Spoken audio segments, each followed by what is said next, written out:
Então vamos lá, tá? Vamos recapitular aqui uma coisa. O que seria uma adaptação celular? Eu falei para vocês que as células elas se adaptam a tudo que acontece no meio externo. Eu falei para vocês que para poder uma célula executar uma função, ela precisa ser estimulada para isso.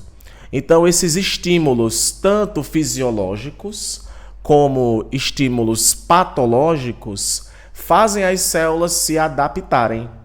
Aí aqui eu coloquei para vocês o conceito, tá?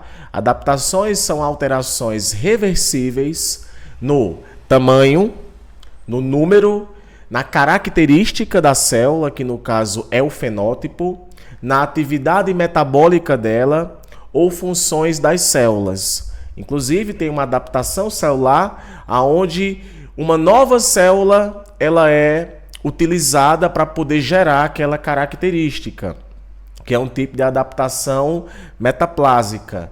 Eu vou estar falando sobre isso, tá? Esses tipos de adaptação, eles podem tanto ser fisiológicos, como podem ser patológicos. O próprio nome já diz muito, diz para você muito o que seja, né? Então, se é fisiológico, é ligado mais a uma resposta natural do corpo a alguma coisa.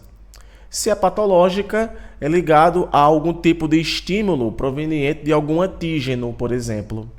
Então, fisiológicas normalmente representam respostas celulares a estimulação normal, aqui pelos hormônios ou mediadores químicos. Eu citei para vocês, e vou recitar aqui esse exemplo, que os hormônios eles são mensageiros químicos. Para poder uma célula produzir uma proteína ou executar uma função específica a partir dessa proteína que é produzida, os hormônios eles estimulam essas células. Tem um hormônio lá da hipófise que vai estimular células lá no ovário. Tem hormônios lá da tireoide que vão estimular células para aumentarem o metabolismo. Tem hormônios que estimulam células a produzir leite. Tem hormônios que estimulam células a receberem glicose.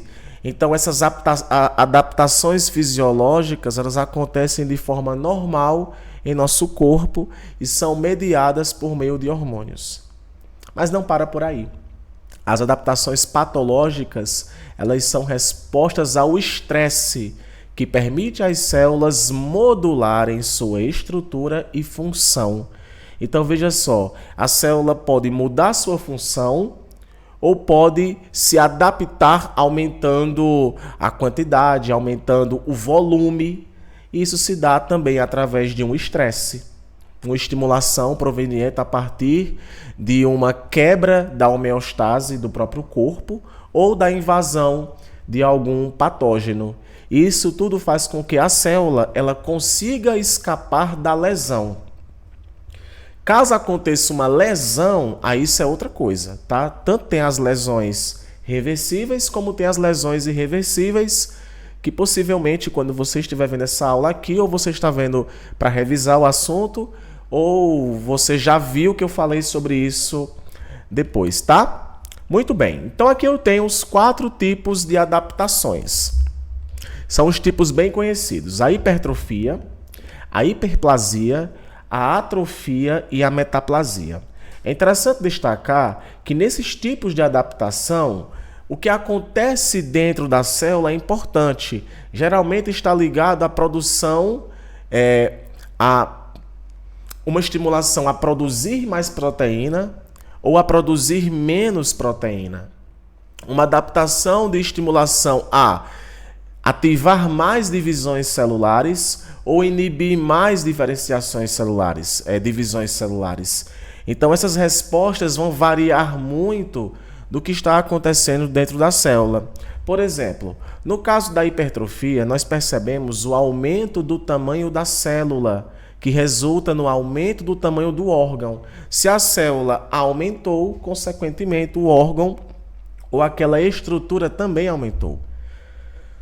Esse aumento se dá por conta da exagerada produção de proteínas. E claro também que não vai ficar limitado só a proteínas. Outras organelas também acabam sendo estimuladas a se dividir. A mitocôndria, que produz energia, ribossomos que são mais produzidos, uma vez que ribossomos atuam no processo de produção de proteínas. E aqui nessa imagem, deixa eu colocar aqui o pincel.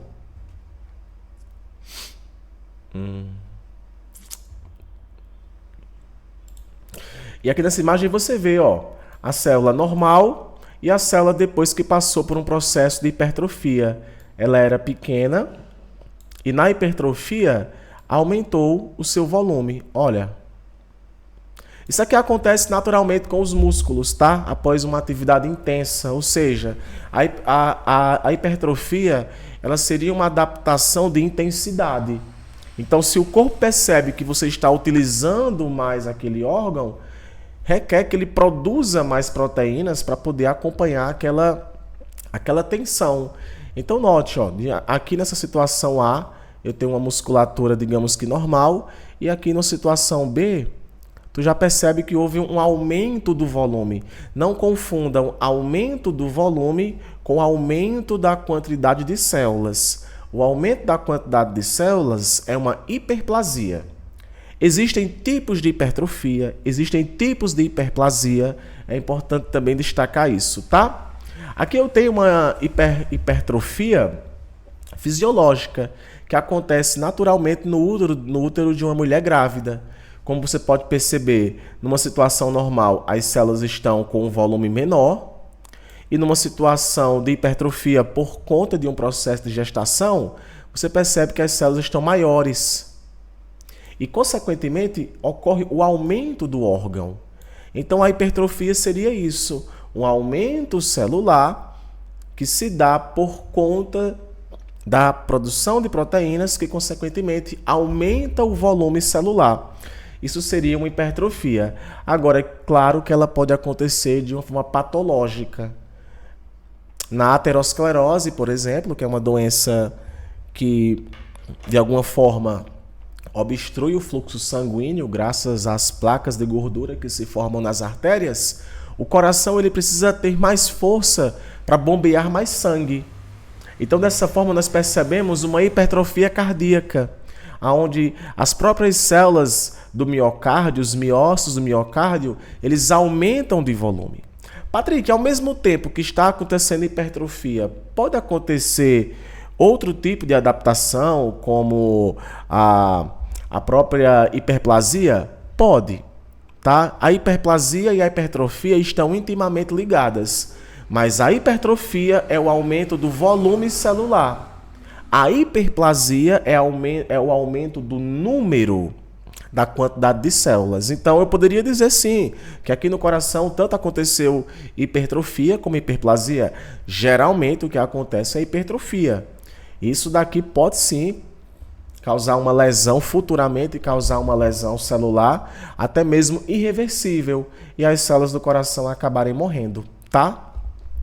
Um outro tipo de adaptação é a adaptação do tipo hiperplasia, que, como eu bem disse, é uma adaptação que se dá por conta do aumento do número de células, que também vai resultar no aumento do tamanho do órgão.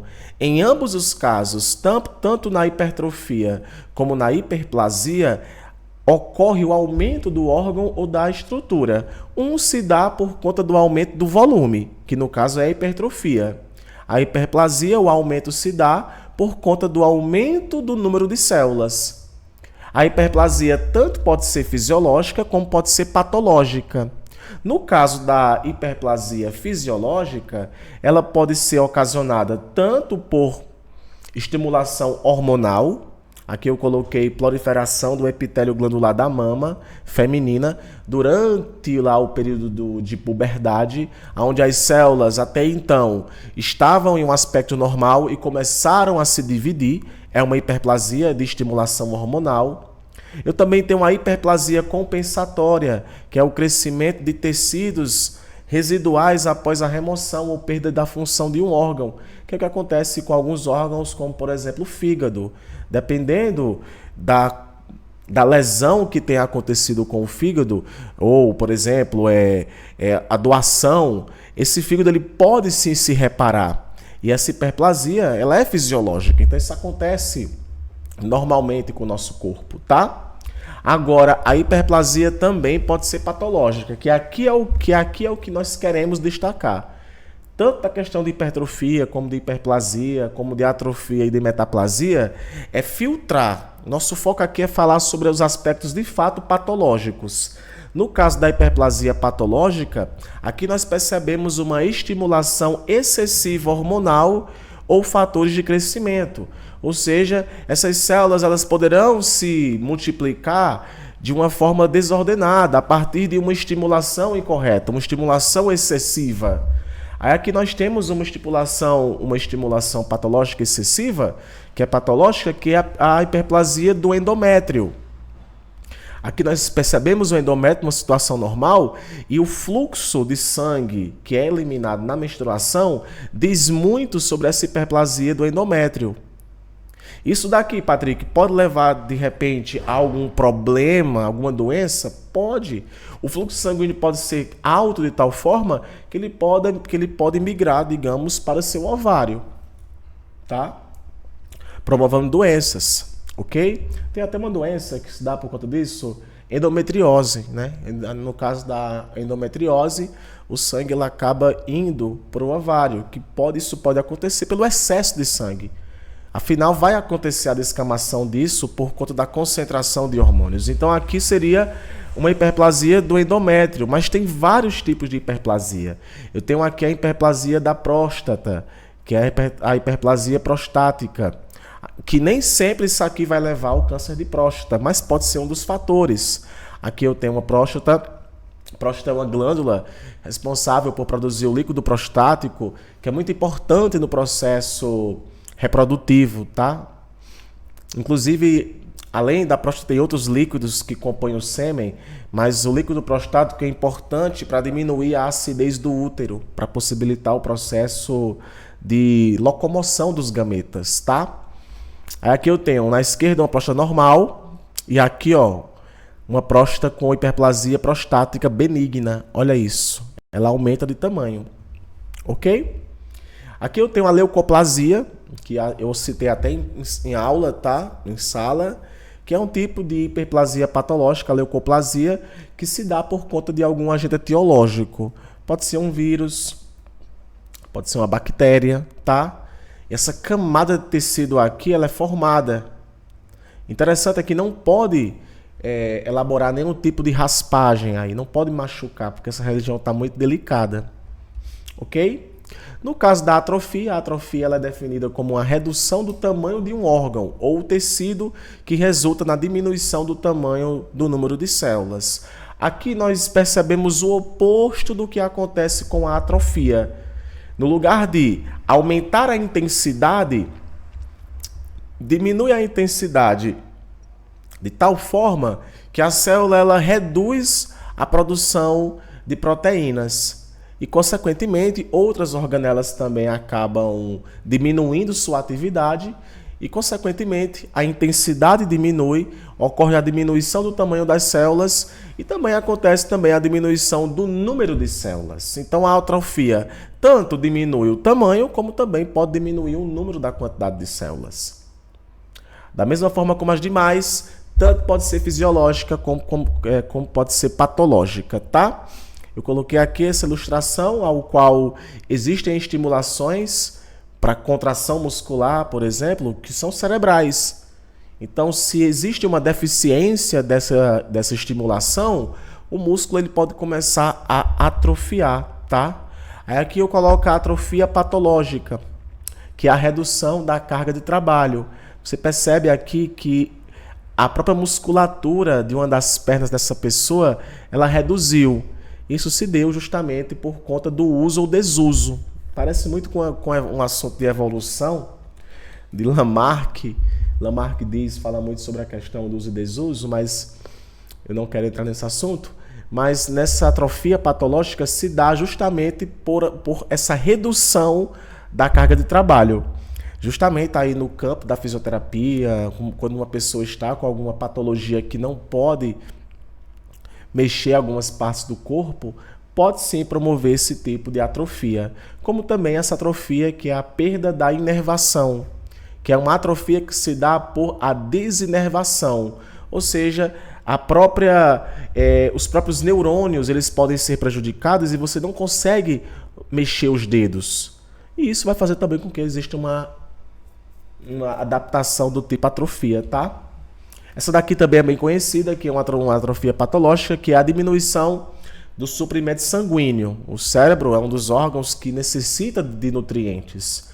Então, quando os nutrientes, quando a água, quando o suprimento nutricional não chega nesse órgão, ele tem também a sua atividade afetada e, consequentemente, vai promover uma atrofia, tá? Uma diminuição do volume, uma diminuição também na quantidade de células.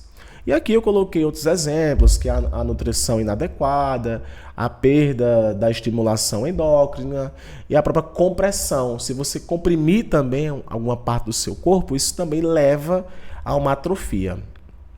Já a metaplasia, ela é uma substituição. É quando as células que são naturais daquele órgão ou daquela estrutura, elas são substituídas por outras mais resistentes, porém que irão executar outra função. Se irão executar outra função, a função que aquela célula fazia não vai existir. Um clássico exemplo são as células caliciformes, que existem aqui na sua traqueia, que liberam um muco. Isso é muito importante para acontecer a filtração do ar quando você respira. Então, no caso da metaplasia, células escamosas, elas acabam se sobrepondo sobre as células caliciformes. Um tecido, digamos, de epitélio simples acaba sendo substituído pelo tecido estratificado. Simples porque só tem uma camada, ó. Tá vendo aqui, ó? Só é uma camada. E foi substituído por essas células aqui pavimentosas, tá? Eram células colunares que foram substituídas por células pavimentosas. E aqui é estratificado porque é formado por mais de um tecido, por mais de uma camada, ou melhor.